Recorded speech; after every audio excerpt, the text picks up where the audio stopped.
آج مجھے جس موضوع پر کشائی کرنے کا موقع دیا گیا ہے وہ دراصل مجھ سے بہت بڑا سوال کیا گیا ہے کہ کیا ہم آزاد ہیں؟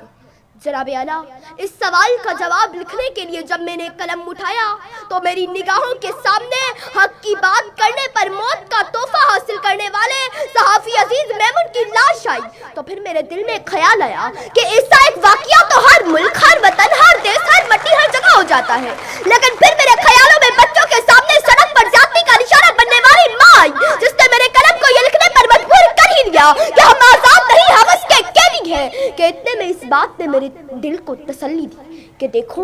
آزاد ملک میں بیٹھ کر ناشکری جیسے الفاظ مت لکھنا۔ ابھی اس بات نے میرے دل کو بہلایا ہی تھا کہ اے ٹی ایم مشین کے کیمرہ سے منہ چلانے والی ویڈیو میرے زمین کو جھنجھوڑنے لگی کہ لکھ تو حق لکھ۔ یہ صلاح الدین اپنی پوری قوم سے منہ چڑھا کر کہہ رہا ہے کہ جان کی امان پاؤں، ایک بات کہوں، جہاں ذہنی توازن ٹھیک نہ ہونے والے شخص کو بھی بے دردی سے مارا جائے وہاں کوئی آزاد نہیں۔ آج میں مارا گیا ہوں، کل کوئی اور مارا جائے گا، انصاف کا سوچنا ہی نہیں، بس مذمت سے کام چلایا جائے گا، بس مذمت سے کام چلایا جائے گا۔ جناب اعلیٰ،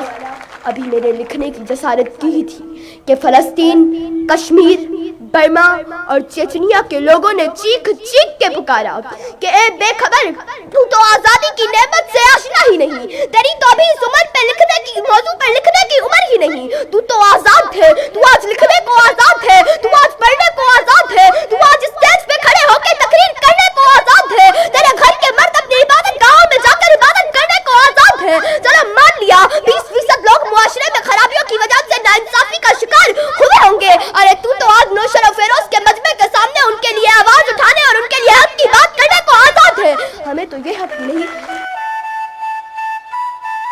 کہ ہم بیت المقدس پر اپنا پرچم لہرا سکے، ہمیں تو یہ حق بھی نہیں کہ ہم سری نگر کو اپنی ملکیت بتا سکے۔ ارے اگر آج تم نے اس قلم سے خود کو آزاد نہ لکھا تو یاد رکھو تم نے 1947 کی جدوجہد پر وار کیا، تم نے لفظ آزادی کو رسوا اور ایک بہت بڑی نعمت سے انکار کیا، تم نے آزادی کی غلط تشکیل کر کے نام بہت بیکار کیا،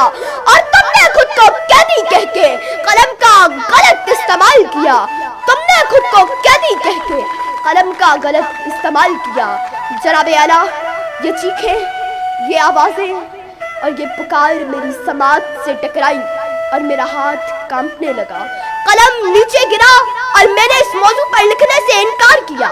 اور بالآخر میں اس نتیجے تک پہنچی کہ میں اس ایوان میں بیٹھے ہر ایک شخص کو دونوں پہلو بتا کر فیصلہ آپ لوگوں پر چھوڑا جائے کہ کیا ہم آزاد ہیں۔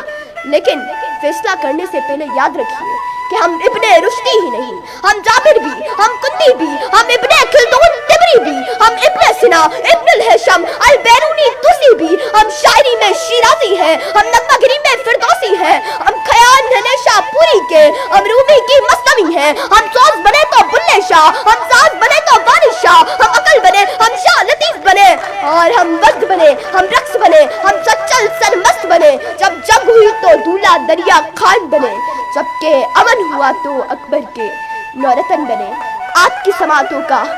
بہت شکریہ۔